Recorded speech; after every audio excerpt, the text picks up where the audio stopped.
अस्सलाम वालेकुम। MCQ series में ये आज हमारा सेकंड चैप्टर है होम्योस्टेसिस। और इस चैप्टर के अंदर जो भी हमारे पास मोस्ट इम्पोर्टेंट टॉपिक्स हैं मैंने उनके यहाँ पर ट्रिकी और कंसेप्चुअल एमसीक्यू जितने भी पॉसिबल थे मैंने आप लोगों के लिए यहाँ पर बनाए हैं ताकि आप लोगों की ज़्यादा से ज़्यादा तैयारी हो सके।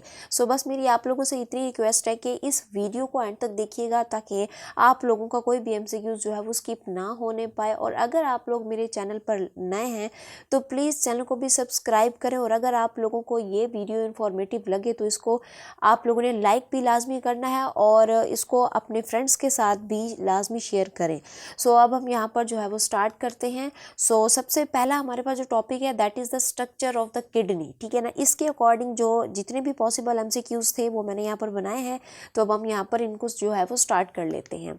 सो पहला हमारे पास एमसीक्यू है the outer convex surface of the kidney is directed toward the, यानी कि किडनी की जो हमारे पास बाहर वाली जो कन्वेक्स सरफेस है वो किस तरफ होती है ये पूछ रहे हैं इस एमसीक्यूज में। तो यहाँ पर ऑप्शन है, हम यहाँ पर देख लेते हैं क्या वो वर्टिब्रल कॉलम की तरफ होती है, एब्डोमिनल वॉल की तरफ होती है, हीलम या फिर पेल्विस। अगर मैं यहाँ पर आप लोगों के लिए किडनी का स्ट्रक्चर यूँ ड्रॉ कर दूँ, ठीक है ना, सपोज कर लो ये किडनी है और ये जो आप लोग ये वाली साइड देख रहे हो ना, ठीक है ना, ये बेसिकली कौन सी साइड है, कन्वेक्स साइड है। ठीक है, तो अब ये किडनी की जो कन्वेक्स साइड है ये किस तरफ होती है, तो इसका जो एग्जैक्ट आंसर है वो हमारे पास क्या है, एब्डोमिनल वॉल की तरफ ये होती है। ठीक है ना। अच्छा, नेक्स्ट हमारे पास है the cortex of the kidney extend between the renal pyramid in the form of, यानी कि वो इसमें कह रहे हैं कि किडनी का कॉर्टेक्स रीनल पायरामिड के दरमियान किस फॉर्म में एक्सटेंड करता है, रीनल कॉलम की फॉर्म में, केलिक्स की फॉर्म में, पेपिले की फॉर्म में या फिर हमारे पास पेल्विस की फॉर्म में। तो इसका जो एग्जैक्ट आंसर है that is the renal column. Renal column की फॉर्म में हमारा जो कॉर्टेक्स होता है ना वो रीनल पायरामिड के दरमियान में क्या करता है, एक्सटेंड करता है। ठीक है। अच्छा, नेक्स्ट हमारे पास थर्ड है कि the apex of each renal pyramid is known as. अब हमारे पास जो रीनल पायरामिड होते हैं ना, ठीक है ना, वो उनका जो हमारे पास पायरामिड का एपिक्स होता है ना उसको हम क्या कहते हैं। ये देखो सपोज कर लो ये किडनी था ना, ठीक है ना, अब किडनी के अंदर यूं इस तरह के क्या होते हैं, पायरामिड्स होते हैं। आप लोगों को पता है, मैं आप लोगों को जो है वो स्ट्रक्चर भी पढ़ा चुकी हूँ किडनी के अंदर। अब इनकी ये जो एपिक्स होती है ये वाली जो जगह होती है, ठीक है ना, ये वाली जो जगह होती है इसको हम क्या कहते हैं, एपिक्स कहते हैं। इस एपिक्स को जो है वो हम क्या बोलते हैं, तो इसका नाम हमारे पास क्या है जी, पेपिला। मैं आप लोगों को वन शॉट के अंदर जब होम्योस्टेसिस पढ़ाया था तो उसमें मैंने स्ट्रक्चर के अंदर ये बात बताई थी, ये स्ट्रक्चर बताया था कि हमारे पास रीनल पायरामिड का जो एपिक्स होता है उसको हम क्या कहते हैं, पेपिला कहते हैं। ठीक है। अच्छा, नेक्स्ट हमारे पास फोर्थ है the renal papilla project directly into the, यानी कि रीनल पेपिला डायरेक्टली किस में प्रोजेक्ट करता है। ठीक है ना, यानी कि अब ये जो एपिक्स है, ठीक है ना, एपिक्स के बाद हमारे पास ये क्या है जी, रीनल पायरामिड है। अब रीनल पायरामिड जो है वो किस में ओपन होगा, क्या वो मेजर केलिक्स में, माइनर केलिक्स में, रीनल पेल्विस में या फिर यूरिटर में। तो हमारे पास इसका जो एग्जैक्ट आंसर है दैट इज द माइनर केलिक्स। ठीक है, तो जो हमारे पास क्या होती है, ये जो हमारे पास रीनल पायरामिड है यहाँ से हमारे पास छोटी छोटी क्या निकली होती है, वेन्स निकली होती है। ठीक है ना, समझ लें आप लोग इसको। तो ये जो वेन्स होती है ना इसको हम क्या कहते हैं, माइनर केलिक्स कहते हैं। फिर माइनर केलिक्स जो है ये सारी की सारी मिलकर फिर एक वेन में खुलती है जिसको हम क्या कहते हैं, जिसको जो है वो हम यहाँ पर जो है वो मेजर केलिक्स कहते हैं। ठीक है, मेजर केलिक्स। अच्छा जी, अब नेक्स्ट हमारे पास फिफ्थ एमसीक्यू है कि the fibrous covering that protect the kidney is called. अब हमने बताना है कि किडनी को प्रोटेक्ट करने वाली जो फाइब्रस कवरिंग होती है उसको हम क्या कहते हैं। क्या वो पेरिटोनियम है, बिल्कुल भी नहीं। पेरिटोनियम तो हमारी एब्डोमिनल वॉल के अराउंड होती है, तो ये तो बिल्कुल नहीं होगी। रीनल फेशिया या फिर रीनल कैप्सूल या फिर सिरोसा। तो हमारे पास इसका जो एग्जैक्ट आंसर है वो क्या है जी, रीनल कैप्सूल। ये क्या होता है, ये हमारे पास फाइब्रस कवरिंग होती है। ठीक है ना, ये भी मैं आप लोगों को वन शॉट के लेक्चर में पढ़ा चुकी हूँ, ठीक है। अच्छा, नेक्स्ट हमारे पास है the renal columns are extension of, यानी कि हमने बताना है कि रीनल कॉलम किस चीज़ की एक्सटेंशंस हैं, ठीक है ना। क्या वो मेडुला की हैं, पेल्विस की हैं, कॉर्टेक्स की हैं, या फिर हमारे पास कॉर्पसल की हैं। तो हमारे पास इसका जो एग्जैक्ट आंसर है दैट इज़ द कॉर्टेक्स, ठीक है ना। ये क्या है, ये कॉर्टेक्स की जो है वो हमारे पास एक्सटेंशन होती हैं जो मेडुला के दरमियान में क्या होती हैं, जाती हैं, ठीक है। अच्छा, नेक्स्ट हमारे पास है कि which structure is not present in the renal cortex. इनमें से, इन ऑप्शंस में से हमने बताना है कि रीनल कॉर्टेक्स में से कौन सा स्ट्रक्चर जो है वो प्रेजेंट नहीं होता। Glomerulus, proximal convoluted tube, renal pyramid, या फिर डिस्टल कन्वोल्यूटेड ट्यूब। तो इसका जो हमारे पास एग्जैक्ट आंसर है वो क्या है जी, रीनल पायरामिड। देखो भाई हमारे पास क्या है, अगर मैं यहाँ पे किडनी ड्रॉ करूँ, ठीक है ना, ये हमारे पास हमारी किडनी है, ठीक है ना, और ये वाला जो उसका पोर्शन होता है ना जो बाहर की तरफ होता है, that is the renal cortex, ठीक है ना। ये क्या है जी, ये है जी कॉर्टेक्स, ठीक है ना। अब इसके यहाँ पर इस एरिया के अंदर आप लोगों को जो है वो क्या चीज़ जो है वो प्रेजेंट नहीं होती, ये इसमें क्या नहीं होता, रीनल पायरामिड नहीं होता। बाकी हमारे पास ग्लोमेरुलस भी होता है, प्रॉक्सिमल कन्वोल्यूटेड ट्यूब भी होता है, डिस्टल कन्वोल्यूटेड ट्यूब भी होती हैं। ये भी मैं आपको बता चुकी हूँ जब मैंने आप लोगों को जो है वो टाइप ऑफ नेफ्रॉन बताए थे, जिसमें मैंने आप लोगों को जक्स्ट्रा मेडुलरी नेफ्रॉन भी बताया था और कॉर्टिकल नेफ्रॉन भी बताया था। ये वाले जो स्ट्रक्चर है ये मैंने आप लोगों को वहाँ पर बताए थे, ठीक है। नेक्स्ट है हमारे पास the renal medulla consist mainly of, यानी कि हमने ये बताना है कि रीनल मेडुला किससे मिलकर बना होता है, ठीक है। क्या वो रीनल कॉर्पसल से मिलकर बना होता है, कन्वोल्यूटेड ट्यूब से, रीनल पायरामिड से, या कलेक्टिंग डक्ट ओनली। तो आप सबको पता है कि हमारा जो किडनी होता है उसका जो मेडुला पार्ट होता है उसके अंदर क्या प्रेजेंट होते हैं। इसका आंसर आप लोगों ने मुझे जो है वो कमेंट बॉक्स के अंदर खुद देना है, क्योंकि ये सब आप जानते हैं। अच्छा, नेक्स्ट है हमारे पास the number of the renal pyramid in each kidney is approximately, यानी कि हमने यहाँ पर ये बताना है कि हर किडनी में जो रीनल पायरामिड की तादाद होती है मैक्सिमम कितनी होती है। यहाँ पर हमारे पास कुछ नंबर लिखे हो जैसे कि 2 से 4, 5 से 8, या 8 से 18, या 20 से 25। तो इसका एग्जैक्ट आंसर हमारे पास क्या है, ऑप्शन नंबर सी। ये हमारे पास कितने होते हैं, 8 से लेकर 18 रीनल पायरामिड। रीनल पायरामिड क्या है, यूँ इस तरह के कोन शेप स्ट्रक्चर जो हमें हमारी किडनी के अंदर दिखते हैं, ये कितने हैं, 8 से लेकर 18 तक होते हैं। अच्छा, नेक्स्ट है the space within kidney where calyx unite is called. अब हमने वो जगह बतानी है जहाँ पर जो केलिक्स होते हैं, जिसमें से हमारे पास एक माइनर केलिक्स होता है, दूसरा मेजर केलिक्स होता है, ठीक है ना, जो रीनल पायरामिड से स्टार्ट करके आते हैं, ठीक है। अब ये जो है ये कहाँ पर आकर जो है वो यूनाइट करते हैं। तो हमारे पास क्या वो हिलम है, क्या वो पेल्विस है, कॉर्टेक्स है, या फिर वो कॉलम है। तो हमारे पास इसका जो एग्जैक्ट आंसर है दैट इज़ द पेल्विस, ठीक है ना। वो हमारे पास पेल्विस में आकर जो है वो ओपन होते हैं। मैं आप लोगों के लिए डायग्राम भी बनाकर छोटी सी डायग्राम जो है, सपोज कर लो ये हमारे पास रीनल पायरामिड है, ठीक है ना। अब यहाँ से क्या निकलेगी, मैं कलर चेंज कर लेती हूँ, ठीक है ना। ये देखिए यहाँ से ये क्या निकलता है, ये निकलता है जी माइनर कैलिक्स। माइनर कैलिक्स से फिर क्या निकलता है, मेजर कैलिक्स। और मेजर कैलिक्स फिर आकर यहाँ पर इस जगह के ऊपर आकर जो है वो ओपन होते हैं, और इसी जगह को हम क्या कहते हैं, इसको हम कहते हैं जी पेल्विस, ठीक है।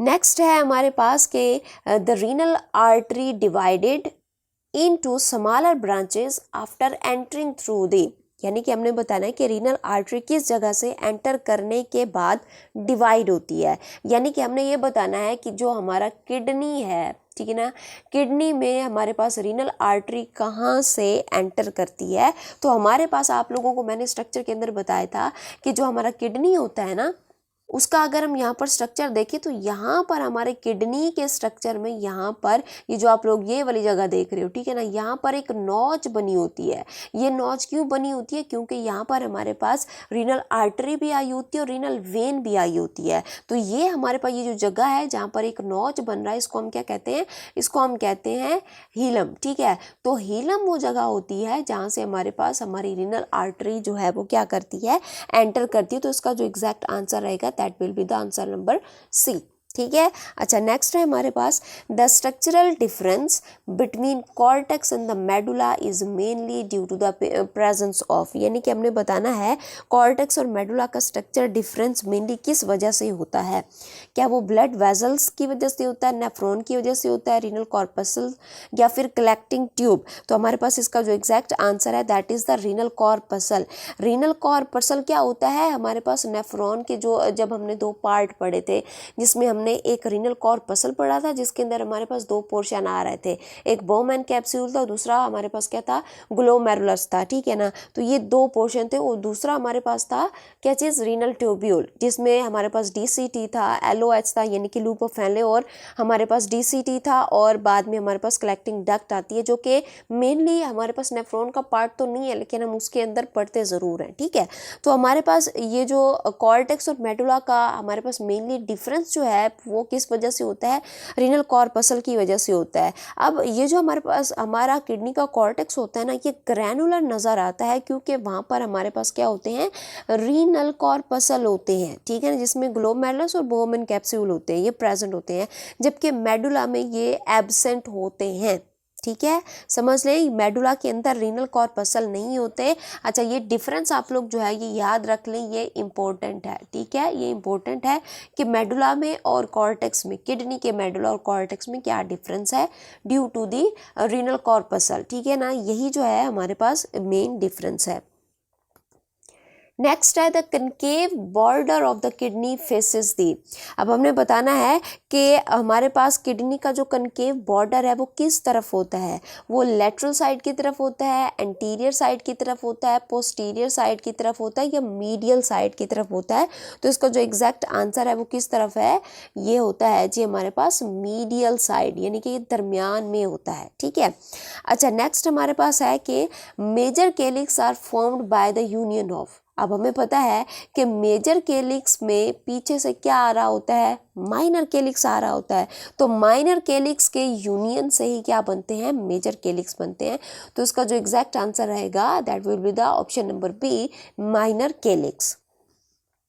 अच्छा, नेक्स्ट है the medullary region appear darker due to the, यानी कि जो हमारे पास किडनी का मेडुला है वो डार्कर होता है, क्यों, क्या उसमें ज़्यादा फैट होती है तभी वो दिखता है darker, presence of the pyramid, absence of the nephron या मोर ब्लड सप्लाई। तो इसका जो एग्जैक्ट आंसर है वो हमारे पास क्या है, the presence of the pyramid. हमें पता है जो रीनल मेडुला होता है उसके अंदर क्या प्रेजेंट होते हैं, पायरामिड होते हैं। इन्हीं पायरामिड के अंदर, इन्हीं पायरामिड की प्रेजेंस की वजह से इसका जो कलर होता है वो क्या होता है, डार्कर होता है, और कॉर्टेक्स का कलर किस तरह से होता है, पेल रेड होता है, ठीक है, ये भी याद रखिएगा।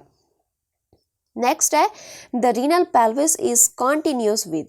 अब ये जो रीनल पेल्विस होती है, जो जगह मैं आप लोगों को पीछे बनाकर दिखा कर आई हूँ, ये वाली जगह, ठीक है, ये जो हमारे पास क्या है, रीनल पेल्विस है। वो कह रहे हैं कि जो रीनल पेल्विस होती है किसके साथ कॉन्टिन्यू होती है, क्या वो यूरिथ्रा, यूरिनरी ब्लेडर, यूरिटर या फिर रीनल आर्टरी। तो इसका जो एग्जैक्ट आंसर है वो क्या है जी, यूरिटर है। हम सबको पता है कि हमारी ईच ऑफ द किडनी में जब हमारे पास क्या होती है, रीनल पेल्विस के बाद यहाँ से क्या स्टार्ट कर रहा होता है, यहाँ से हमारा जो है वो क्या, ये यूरिटर, ठीक है, ये यूरिटर स्टार्ट कर रहा होता है। तो ये हमारे पास क्या है, ये वाला जो पोर्शन है रीनल पेल्विस है, और रीनल पेल्विस जो है ये फिर कंटिन्यू हो जाती है किसके साथ, यूरिटर के साथ, ठीक है, समझ आ गई। अच्छा, फिर नेक्स्ट है हमारे पास the cortical region is granular, ठीक है, हमारा जो किडनी है वो ग्रैनुलर होती है इन अपेरेंस, दिखने पर, बिकॉज ऑफ न्यूमरस ऑफ क्या चीज़। अब हमारे पास ये जो कॉर्टिकल नेफ्रॉन है, पीछे भी हम पढ़ कर आ चुके हैं, यही इसी तरह का ऑप्शन था हमारे पास कि ये हमारे पास ग्रैनुलर क्यों अपेयर होता है, क्या पायरामिड की वजह से, कैलिक्स की वजह से, रीनल कॉर्पसल की वजह से, या फिर हमारे पास पैपिले की वजह से। तो इसका जो एग्जैक्ट आंसर है that is the renal corpuscle. Renal corpuscle यानी कि बोमेन कैप्सूल और ग्लोमेरुलस की वजह से ये किस तरह का दिखता है, ये ग्रैनुलर दिखता है। अच्छा, नेक्स्ट है the hilum transmit all of the following except, अब जो हिलम होता है वो ट्रांसमिट करता है इन सब को सिवाय किसके, रीनल आर्टरी, रीनल वेन भी आई होती है हिलम के अंदर, ठीक है। रीनल हमारे पास क्या होती है, आर्टरी भी है, यानी कि रीनल आर्टरी रीनल वेन दोनों होती हैं, ठीक है ना। यूरिटर भी निकल रहा होता है, लेकिन क्या नहीं होता वहाँ पर हमारे पास लूप ऑफ हेनले नहीं होता। तो इसका एग्जैक्ट आंसर क्या रहेगा, ऑप्शन नंबर डी, यानी कि लूप ऑफ हेनले वहाँ से नहीं निकलता। अच्छा, नेक्स्ट है the kidney is described as bean shape due to the presence of, अब ये बीन शेप क्यों है, 2 convex surface, 1 convex and 1 concave border, या 2 कनकेव बॉर्डर, या हमारे पास सर्कुलर आउटलाइन। तो इसका जो एग्जैक्ट आंसर है क्या है कि उसमें एक ही कन्वेक्स हमारे पास बॉर्डर होता है और एक कनकेव बॉर्डर होता है, जिसकी वजह से ये किस तरह की शेप दिखाई देती है, इसकी बीन शेप दिखाई देती है। तो इसका जो हमारे पास एग्जैक्ट आंसर रहेगा that will be the option number B, ये, ठीक है। अच्छा, नेक्स्ट हमारे पास है जी क्वेश्चन नंबर 20 के the structural organisation of the kidney from outer to inner, यानी कि हमने ये बताना है कि किडनी का स्ट्रक्चर आउट से इनर तक किस सीक्वेंस में होता है। क्या पहला हमारे पास इसका पोर्शन मेडुला है, फिर कॉर्टेक्स है या पेल्विस है, कॉर्टेक्स मेडुला पेल्विस, या फिर सी ऑप्शन में है पेल्विक्स कॉर्टेक्स मेडुला, और डी ऑप्शन में है कॉर्पसल, ठीक है ना, सॉरी कैप्सूल पेल्विस या फिर कॉर्टेक्स। तो इसका जो एग्जैक्ट आंसर है, सबसे पहले बाहर क्या होता है जी, कॉर्टेक्स होता है, उसके बाद मेड्यूला होता है, एंड देन हमारे पास क्या होता है, पेल्विस होता है। तो इसका जो ऑप्शन रहेगा option number B will be the right answer, ठीक है। तो ये हमारे पास क्वेश्चन नंबर 20 था। अब ये जो थे ना 20 MCQs, ये सारे के सारे स्ट्रक्चर ऑफ द किडनी के ऊपर थे, जितने भी पॉसिबल थे, जितने भी कंसेप्चुअल थे, ट्रिकी थे, मैंने बनाने की कोशिश की है, ठीक है, ताकि आप लोगों की ज़्यादा से ज़्यादा प्रैक्टिस हो सके। अब हम जो नेक्स्ट टॉपिक हम यहाँ पर जो डिस्कस करेंगे MCQs के अकॉर्डिंग, वो हमारे पास क्या है, function of the kidney. Structure की बात कर ली, अब हम यहाँ पर जो है वो फंक्शन ऑफ द किडनी को डिटेल के साथ देखते हैं।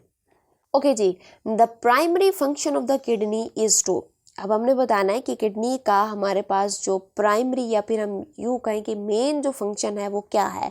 क्या ये प्रोड्यूस करता है डाइजेस्टिव एंजाइम को, इसका डाइजेस्टिव एंजाइम के अंदर कोई रोल नहीं है, ठीक है।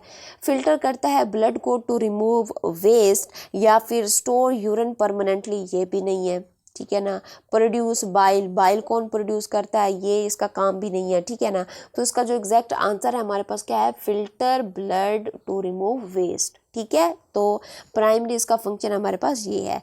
नेक्स्ट है the kidney regulate water balance mainly by controlling, अब इसमें है कि किडनी जो है वाटर का बैलेंस मेनली किस चीज़ को कंट्रोल करके मेंटेन करती है। क्या स्वेट प्रोडक्शन से, यानी कि स्वेट प्रोड्यूस करके, यूरिन वॉल्यूम से, सलाइवा सेक्रीशन से, बाइल सेक्रीशन से। अब भाई इसका स्वेट प्रोडक्शन में भी कोई काम नहीं है, सलाइवा सेक्रीशन में भी कोई काम नहीं है, बाइल सेक्रीशन में भी इसका कोई काम नहीं है। इसका काम हमारे पास क्या है कि ये यूरिन वॉल्यूम को जो है वो क्या करके बैलेंस करके हमारा जो किडनी का जो हमारा बॉडी वाटर होता है ना, वो क्या करता है, रेगुलेट करता है। नेक्स्ट है the main nitrogenous waste excreted by the human kidney is, हम सबको पता है हमारी बॉडी के अंदर जो सबसे ज़्यादा जो नाइट्रोजिनस वेस्ट होता है किस फॉर्म के अंदर होता है, यूरिया की फॉर्म में होता है। तो ये किसको एक्सक्रीट करता है जी, ये यूरिया को एक्सक्रीट करता है। फोर्थ है हमारे पास regulation of the blood pH by kidney occur through control of, अब हमने ये बताना है कि किडनी ब्लड का pH किस चीज़ को कंट्रोल करके रेगुलेट करता है। क्या ग्लूकोज आइंस को, हाइड्रोजन एंड द बाइकार्बोनेट आइन को, सोडियम ओनली, या फिर ऑक्सीजन ओनली, ऑक्सीजन लेवल। तो इसका जो एग्जैक्ट आंसर है वो हमारे पास क्या है जी, हाइड्रोजन एंड बाइकार्बोनेट को ये रेगुलेट करके ब्लड का जो pH होता है हमारा किडनी जो है वो इसको रेगुलेट करता है, ठीक है। नेक्स्ट है the hormone secreted bye the kidney that stimulate RBC production, यानी कि अब हमने ये बताना है कि किडनी कौन सा हार्मोन जो है वो सेक्रीट करता है जिससे हमारी RBC की जो प्रोडक्शन होती है वो स्टिमुलेट होती है। क्या वो हमारे पास रेनिन है, एल्डोस्टेरोन है, या फिर एरिथ्रोपोइटिन है, या फिर इंसुलिन है। तो इसका जो एग्जैक्ट आंसर है वो क्या है हमारे पास, एरिथ्रो प्रोटीन, ठीक है ना। तो ये हमारे पास इसका एग्जैक्ट आंसर है। देखो भाई, जो किडनी एरिथ्रोपोएटिन रिलीज करती है ना, ठीक है ना, अब ये जो हमारे पास हार्मोन होता है ना, ये क्या करता है, ये बोन मैरो के पास जाता है, क्योंकि बोन मैरो ही क्या करते हैं, आरबीसी बनाते हैं। तो ये बोन मैरो के पास जाकर आरबीसी बनाने के लिए बोन मैरो को क्या करता है, स्टिमुलेट करता है। नेक्स्ट है the enzyme released by kidney that help regulate blood pressure. यहाँ पर क्या था, वो हार्मोन बताना है जो क्या करता है, आरबीसी की प्रोडक्शन करता है। अब हमने वो हार्मोन बताना जो किडनी, सॉरी वो एंजाइम बताना है जो किडनी क्या करता है, रिलीज करता है, ताकि हमारा जो ब्लड प्रेशर है वो क्या रह सके, रेगुलेट रह सके, वो मेंटेन रह सके। तो इसका जो एग्जैक्ट आंसर है वो हमारे पास क्या है, पेप्सिन है, रेनिन है, ट्रिप्सिन है या थ्रोम्बिन है। तो इसका जो एग्जैक्ट आंसर है दैट इज द, हमारे पास क्या है जी, रेनिन। याद रखिएगा, रेनिन जो है ये किडनी सेक्रीट करता है, जिससे क्या होता है, हमारा ब्लड प्रेशर जो है ये मेंटेन रहता है। नेक्स्ट है the kidney help maintain osmotic balance bye regulating. अब हमने ये बताना है कि हमारा जो किडनी होता है, ठीक है ना, वो क्या करता है कि ऑस्मोटिक बैलेंस किस चीज़ को रेगुलेट करके मेंटेन करती है, हमने ये बताना है। क्या प्रोटीन सिंथेसिस, इलेक्ट्रोलाइट कंसंट्रेशन, या फिर बॉडी टेम्परेचर, या फिर हार्ट रेट। देखो भाई, हमारे पास जो इसका एग्जैक्ट आंसर है, क्या किडनी जो है वो प्रोटीन सिंथेसिस करता है, नहीं भाई, प्रोटीन सिंथेसिस का काम किसका है, राइबोसोम का है, ठीक है ना। इलेक्ट्रोलाइट कंसंट्रेशन, यस, ये इलेक्ट्रोलाइट कंसंट्रेशन होती है हमारी किडनी के अंदर, ठीक है ना। बॉडी टेम्परेचर को भी ये क्या करता है, रेगुलेट नहीं करता। हार्ट रेट के ऊपर भी इसका कोई इफेक्ट नहीं है। तो इसका जो एग्जैक्ट आंसर रहेगा वो क्या है, इलेक्ट्रोलाइट कंसंट्रेशन के थ्रू जो है वो ऑस्मोटिक बैलेंस को क्या किया जाता है, रेगुलेट किया जाता है। नेक्स्ट है which of the following is not a function of the kidney. अब इनमें से बताओ भाई कौन सा जो है वो किडनी का फंक्शन नहीं है। Excretion of the metabolic waste, ये भी होता है, ठीक है ना।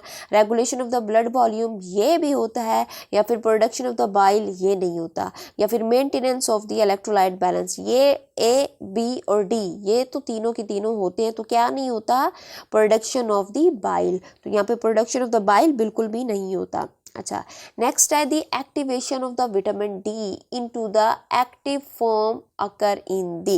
यानी कि विटामिन डी अपनी एक्टिव फॉर्म में कहाँ एक्टिवेट होती है, लीवर में, किडनी में, स्किन में या पैंक्रियाज में। तो इसका एग्जैक्ट आंसर क्या है जी, किडनी के अंदर जो है ये एक्टिवेट होती है।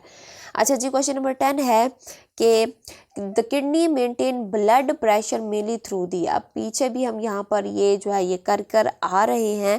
तो हमारे पास जो इसका एग्जैक्ट आंसर है वो क्या है, क्या वो ADH mechanism only, renin angiotensin system, insulin glucagon system, या फिर बाइल फीडबैक सिस्टम। तो इसका जो एग्जैक्ट आंसर था पीछे हम पढ़ कर आए कि रेनिन से जब किडनी जो है वो हार्मोन रिलीज करता है रेनिन, ठीक है ना, तो इससे जो है ये क्या होता है, हमारा ब्लड प्रेशर जो है ये मेंटेन रहता है। तो इसका जो है हमारे पास ऑप्शन नंबर बी वो करेक्ट है, ठीक है। नेक्स्ट है कि reabsorption in the kidney mainly prevent loss of. अब हमने बताना है कि किडनी में रीएब्जॉर्प्शन किस चीज़ के लॉस को रोकता है। क्या वो वेस्ट है, टॉक्सिन है, यूजफुल सब्सटेंस है, या फिर हमारे पास यूरिया है। तो हमारे पास रीएब्जॉर्प्शन से क्या होता है कि जो फिल्ट्रेट के अंदर अगर यूजफुल सब्सटेंस आ भी चुके हैं तो उन सब्सटेंस को क्या करवाना होता है, हमें रीअब्जॉर्ब करवाना होता है। तो इसका option number C will be the right answer. अब क्वेश्चन नंबर 12 है कि the kidney regulate blood volume primarily by adjusting. यानी कि अब हमने बताना है कि किडनी ब्लड वॉल्यूम किस चीज़ को एडजस्ट करके रेगुलेट करती है, आरबीसी काउंट को, प्लाज्मा प्रोटीन को, वाटर एक्सक्रीशन को, या प्लेटलेट नंबर्स को। तो हमारे पास क्या है कि किडनी जो है वो ब्लड वॉल्यूम क्या आरबीसी काउंट करके करता है, बिल्कुल भी नहीं। प्लाज्मा प्रोटीन बनाकर करता है, बिल्कुल भी नहीं। प्लेटलेट नंबर से करता है, बिल्कुल भी नहीं। भाई इसका जो है वो ब्लड से कोई लेना देना है ही नहीं, ठीक है ना। ब्लड वॉल्यूम के अंदर इसको जो है वो रेगुलेट करता है किस तरह से, वाटर एक्सक्रीशन से, ठीक है। अगर पानी ज़्यादा हो गया है तो उसको नॉर्मल करेगा, और अगर कम हो गया तब भी इसको क्या करेगा, नॉर्मल करेगा। अच्छा जी, नेक्स्ट है हमारे पास के in case of the kidney failure, यानी कि अगर किडनी फेल हो जाए, किडनी अपना काम करना छोड़ दे। किडनी का काम क्या होता है, ब्लड को फिल्टर करना, ठीक है। तो अगर ये हमारे पास किडनी फेलियर हो जाए तो क्या है कि accumulation of the urea in the blood is called, फिर हमारे पास क्या होता है, यूरिया ब्लड के अंदर जमा हो जाता है और इस कंडीशन को हम क्या कहते हैं, यूरीमिया, एनीमिया, लुकीमिया या फिर हीमोफीलिया। तो इसका जो एग्जैक्ट आंसर है यूरिया है ना, तो यूरिया की वजह से एक बीमारी हो जाती है जिसको हम क्या कहते हैं, यूरीमिया कहते हैं। ठीक है, अच्छा नेक्स्ट है the kidney help maintain homeostasis bye regulating. अब किडनी जो है वो हमारा होम्योस्टेसिस करता है किस चीज़ को रेगुलेट करके, only waste removal, only water balance, internal environment of the body fluid या फिर डाइजेशन। तो इसका एग्जैक्ट आंसर क्या है जी, internal environment of the body fluid. इसको मेंटेन करके हमारा जो होम्योस्टेसिस है उसको रेगुलेट करता है हमारा किडनी। अच्छा नेक्स्ट है the kidney convert inactive vitamin D into the. अब ये इनएक्टिव विटामिन डी को किस में जो है वो कन्वर्ट करता है, वो कैल्सिटोनिन में, कैल्सिट्रियोल में या थायरोक्सिन में या कॉर्टिसोल में। तो इसका जो एग्जैक्ट आंसर है दैट इज द कैल्सिट्रियोल। ठीक है, तो option number B will be the right answer. अब क्वेश्चन नंबर 16 है कि which ion concentration is mainly regulated by the kidney. अब हमने बताना है कि कौन सा आयन कंसंट्रेशन किडनी रेगुलेट करती है, सोडियम, पोटाशियम, हाइड्रोजन या फिर ऑल ऑफ अबव। हमें पता है सोडियम भी होता है, पोटाशियम भी होता है और हाइड्रोजन भी होते हैं, ये सारे के सारे जो है ये रेगुलेट होते हैं। ठीक है, तो इसका जो हमारे पास एग्जैक्ट आंसर रहेगा that will be the option number D, all of above. Next है excess potassium in the blood is corrected by. अब हमें पता है किस चीज़ से करेक्ट होता है, आप लोग आंखें बंद करके कहोगे कि किडनी से। ठीक है, नेक्स्ट हमारे पास क्या है, the kidney prevent dehydration by. अब किडनी जो है वो प्रिवेंट करता है डिहाइड्रेशन, पानी की कमी को रोकता है, क्यों और कैसे, ये हमारे पास इंक्रीज यूरिन आउटपुट, क्या ये यूरिन का आउटपुट इंक्रीज करके जो है ये प्रिवेंट करता है डिहाइड्रेशन को, या फिर डिक्रीज यूरिन आउटपुट, या फिर ये डिक्रीज करता है, या फिर इंक्रीज स्वेटिंग, या फिर रिड्यूसिंग थर्स्ट। ठीक है, तो ये हमारे पास इसका जो एग्जैक्ट आंसर है वो क्या है कि डिक्रीजिंग यूरिन आउटपुट। ठीक है, इसको जो है वो कम करके हमारी जो डिहाइड्रेशन होती है ना, इसको जो है वो कम किया जाता है। ठीक है, अब हमारे पास क्वेश्चन नंबर 19 है the process of removing drug and toxin. यानी कि ड्रग का मतलब क्या है कि कोई दवाई हमने ली, ठीक है ना, उसने बॉडी से रिमूव होना है, या फिर हमने कुछ खाया या कुछ भी, ठीक है ना, जो टॉक्सिन हमारी बॉडी के अंदर बना है, ठीक है ना, अब ये रिमूव होता है from the blood is called. इस प्रोसेस को हम क्या कहते हैं, फिल्ट्रेशन, डिटॉक्सिफिकेशन, एक्सक्रीशन या फिर डाइजेशन। तो इसका जो एग्जैक्ट आंसर है वो क्या है जी, एक्सक्रीशन। बाहर निकालना है ना तो बॉडी से, तो इसको हम क्या कहते हैं, एक्सक्रीशन कहते हैं। अच्छा जी, क्वेश्चन नंबर 20 है failure of the kidney affect directly the regulation of. यानी कि किडनी फेल हो गया, यानी किडनी फेल हो गया तो उसका काम फेल हो गई, यानी कि उसकी फिल्ट्रेशन फेल हो गई। अब ये फिर इफेक्ट करता है या मुतासिर करता है डायरेक्टली किसकी रेगुलेशन को, blood glucose only, blood body fluid composition या हार्ट रिदम ओनली या फिर ऑक्सीजन ट्रांसपोर्ट ओनली। तो इसका जो एग्जैक्ट आंसर है वो क्या है जी, बॉडी फ्लूइड कंपोजिशन। इसको जो है वो मेनली क्या करेगा, इफेक्ट करेगा। अब नेक्स्ट हमने जो टॉपिक यहाँ पर डिस्कस करना है एमसीक्यूज के according that will be the counter current multiplier. ठीक है ना, अब इसके एमसीक्यूज हम यहाँ पर देख लेते हैं। ये भी मैंने आप लोगों को वन शॉट में डिटेल से पढ़ाया है, अगर आप लोगों ने नहीं सुना तो, अगर आप लोगों का कंसेप्ट नहीं है तो पहले आप लोग इसको जो है वो सुन लें, बाद में एमसीक्यूज कीजिएगा। ये आप लोगों के लिए जो है ये अच्छा रहेगा, ताकि आप लोगों का कंसेप्ट बिल्ड हो और फिर जिस भी मर्जी से, जिस भी तरह का जो है वो एमसीक्यू आएगा आप लोग इजी से कर पाएंगे। अच्छा जी, क्वेश्चन नंबर फर्स्ट है the counter current multiplier mechanism operate in the. अब हमने बताना है कि counter current multiplier mechanism nephron के किस पार्ट में काम करता है। अब हमें पता है क्या वो प्रॉक्सिमल कन्वोल्यूटेड ट्यूब्स के अंदर होता है, बिल्कुल भी नहीं, ये मैं डिटेल से बता चुकी हूँ आप लोगों को। डिस्टल कन्वोल्यूटेड ट्यूब्स में नहीं। क्या वो लूप ऑफ हेनले में, यस। तो इसका जो एग्जैक्ट आंसर रहेगा that will be the option number C, यानी कि लूप ऑफ हेनले में होता है, कलेक्टिंग डक्ट में नहीं होता। ठीक है, अब यहाँ पर हमारे पास जो है ये क्वेश्चन नंबर 2 है the descending limb of the loop of Henle is highly permeable. यानी कि अगर मैं थोड़ा सा ये क्या है सपोज कर लो ये लूप ऑफ हेनले है, ठीक है, ये हमारे पास क्या है जी, ये लूप ऑफ हेनले है। अब हमने बताना है जो डिसेंडिंग लिम्ब है, जो हमारे पास ये वाला पोर्शन है, ठीक है ना, जो नीचे की तरफ आ रहा है, इसको हम क्या कहते हैं, डिसेंडिंग, ठीक है, ये डिसेंडिंग है। तो descending loop of Henley highly permeable होता है किस चीज़ के लिए, तो अब हमने यहाँ पर ऑप्शंस में से देखना है किस चीज़ के लिए, sodium ions, urea only, water या फिर ग्लूकोज। तो हमें पता है डिसेंडिंग सिर्फ और सिर्फ यहाँ से क्या निकल सकता है, सिर्फ और सिर्फ वाटर निकल सकता है। तो यहाँ हमारे पास option number C will be the right answer. Question number 3 है the ascending limb of loop of Henle is impermeable to. अब हमने बताना है कि जो असेंडिंग है, ये जो ऊपर जाती हुई लूप ऑफ हेनले है, ठीक है ना, ये इम्परमिएबल है, ठीक है ना, यानी कि ये किस चीज़ को गुजरने नहीं देता, ठीक है ना, क्या वो सोडियम को, पोटाशियम को, क्लोराइड को, वाटर को। तो इसका जो एग्जैक्ट आंसर है हमारे पास वो क्या है जी, ये क्या करता है, वाटर को जो है ये गुजरने नहीं देता। वाटर को कौन गुजरने देगा, परमिएबल क्या चीज़ है, वो है जी डिसेंडिंग। इम्परमिएबल क्या है जी, डिसेंडिंग, ठीक है ना, सॉरी असेंडिंग। तो हमारे पास आप लोग जो है इसको जो है वो अच्छे से याद कर लीजिएगा ताकि आप लोगों को ये कन्फ्यूजन हो। नीचे जो आ रहा होगा ये वाटर को निकालेगा, परमिएबल है, लेकिन जो ऊपर जा रहा है पोर्शन वो हमारे पास क्या है, इम्परमिएबल है। अच्छा जी, नेक्स्ट है हमारे पास क्या, active transport of sodium and chloride ion occur mainly in the. अब हमने बताना है कि सोडियम और क्लोराइड का एक्टिव ट्रांसपोर्ट मेनली कहाँ होता है। एक्टिव ट्रांसपोर्ट का मतलब क्या होता है कि जहाँ कि ऐसा ट्रांसपोर्ट जहाँ पर जो है वो एटीपी को लगाया जाए। अब इनका एक्टिव ट्रांसपोर्ट हमने बताना, यानी कि कहाँ पर जो है वो किस पोर्शन में हम जो है वो एटीपी लगाएंगे और इसको जो है वो ट्रांसपोर्ट कराएंगे। क्या वो डिसेंडिंग लिम्ब है, थिन असेंडिंग लिम्ब है, थिक असेंडिंग लिम्ब है या फिर कलेक्टिंग डक्ट है। तो इसका जो हमारे पास एग्जैक्ट आंसर है वो क्या है कि थिक असेंडिंग लिम्ब, ठीक है। तो option number C will be the right answer. Next है the term multiplier refer to the. अब हमने बताना है कि मल्टीप्लायर से क्या जो है वो मीनिंग निकलता है, increase in the volume, increase in the blood pressure, establishment of the osmotic gradient in medulla या फिर increase in the filtration rate. तो इसका जो एग्जैक्ट आंसर है वो क्या है, establishment of the osmotic gradient in the medulla. Multiplier का मतलब क्या है कि एस्टैब्लिशमेंट करना किस चीज़ को, ग्रेडियंट, ऑस्मोटिक ग्रेडियंट को, कहाँ पर, मेड्यूला के अंदर, ठीक है ना। मैं आप लोगों को ये भी पढ़ा चुकी हूँ कि काउंटर करंट मल्टीप्लायर में जो है हमारे पास जब हम क्या करते हैं, मेडुलरी इंटरस्टिशियम का जब इसका क्या करते हैं, वॉल्यूम बढ़ाते हैं, ठीक है ना, तो इससे क्या होता है, ऑस्मोटिक ग्रेडियंट जो है वो क्रिएट होता है। मैं आप लोगों को वन शॉट में डिटेल से पढ़ा चुकी हूँ, मैं बार बार कह रही हूँ, अगर कंसेप्ट नहीं है तो पहले उसको सुन लें।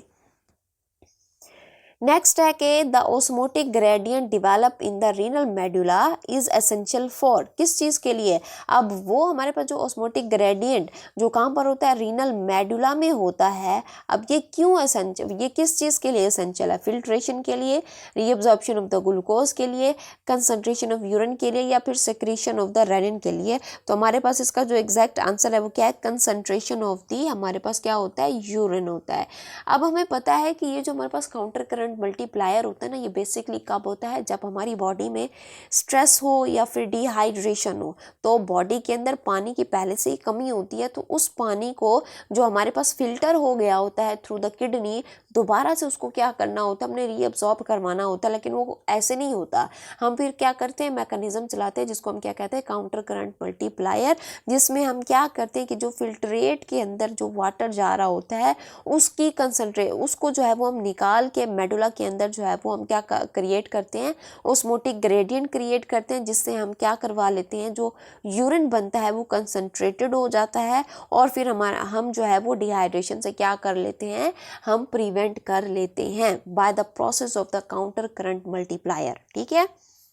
अच्छा, क्वेश्चन नंबर 7 है कि इन counter current mechanism the flow of the filtrate is descending, यानी कि हमारे पास क्या होता है कि सपोज कर लो ये हमारे पास क्या है जी, लूप ऑफ हेनले है, ठीक है, और यहाँ पर नीचे जो है यहाँ पर क्या आ रही होती है, ये वाजा रेक्टा है, ये हमारे पास ऊपर वाला जो है ये क्या है, लूप ऑफ हेनले है, और नीचे वाली ये जो मैंने लाइन ड्रॉ की है, सपोज कर लो ये क्या है जी, वाजा रेक्टा। और आपको पता है कि वाजा रेक्टा सिर्फ किस में होती है, हमारे पास हमारे जक्स्ट्रा मेडुलरी नेफ्रॉन के अंदर होती है। अब वो कह रहे हैं कि ये जो हमारे पास काउंटर करंट मैकेनिज्म जो होता है जिसमें फ्लो फिल्ट्रेट, ये लूप ऑफ हेनले है ना, लूप ऑफ हेनले में हमारे पास क्या आ रहा होगा, फिल्ट्रेशन के थ्रू जो भी मटीरियल निकल कर आता है उसको हम क्या कहते हैं, फिल्ट्रेट कहते हैं।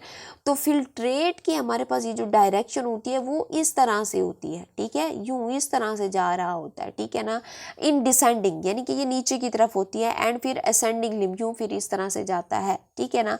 अब हमारे पास ये जो फिर वाजा रेक्टा होती है, ठीक है ना, वाजा रेक्टा में क्या मूव कर रहा होता है, ब्लड, और ब्लड की जो डायरेक्शन होती है वो यूं इस वे में होती है, ठीक है। यानी कि जो दो फिल्टर हैं, सॉरी दो फ्लूइड हैं, और दोनों फ्लूइड की हमारे पास क्या है कि डायरेक्शन चेंज है। तो इसको हम क्या कहते हैं कि क्या ये दोनों सेम डायरेक्शन में क्या होते हैं, इंटरमिटेंट होते हैं, या इन अपोजिट डायरेक्शन में होते हैं, या फिर सर्कुलर में होते हैं। तो हमारे पास इसका जो एग्जैक्ट आंसर है वो क्या है कि इन अपोजिट डायरेक्शन। समझ आ गया। अच्छा, नेक्स्ट है कि maximum osmolarity in the kidney is found in the.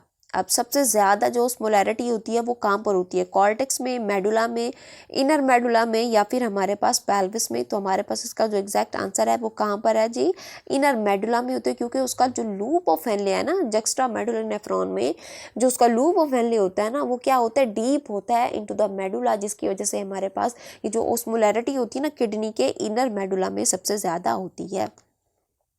Next है the descending limb become concentrated because, यानी कि डिसेंडिंग लिम्ब जो है वो कंसंट्रेटेड हो जाती है, यानी कि उसके अंदर का जो फिल्ट्रेट होता है ये जो है हमारे पास क्या है जी, लूप ऑफ हेनले है, और इसका ये वाला जो पोर्शन है ना ये क्या है, ये है डिसेंडिंग। अब डिसेंडिंग के अंदर जो भी क्या होगा, जो भी हमारे पास फिल्ट्रेट होगा ना, ठीक है ना, वो क्या हो जाएगा, कंसंट्रेटेड हो जाएगा।